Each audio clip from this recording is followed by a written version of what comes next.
Good morning! So, I have officially entered the 28th week of my pregnancy and the third trimester. Thank you, Lord, for taking care of us and for allowing us to reach this stage of the pregnancy. I'm praying for a full-term pregnancy.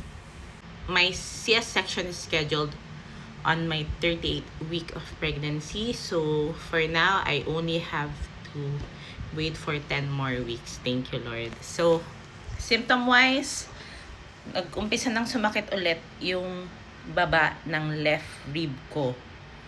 So, it's the same pain na naramdaman ko back when I was pregnant with the triplets. But at that time, I was also having high blood pressure already. My blood pressure is increasing. But this time, normal naman yung BP ko. So, I suspect, and based also on the pregnancy application, this is just caused by the pregnancy, by my growing belly. So, part siya ng mga pain na mararamdaman mo. So, okay, konting tiis na lang. So, wish me well. Thank you.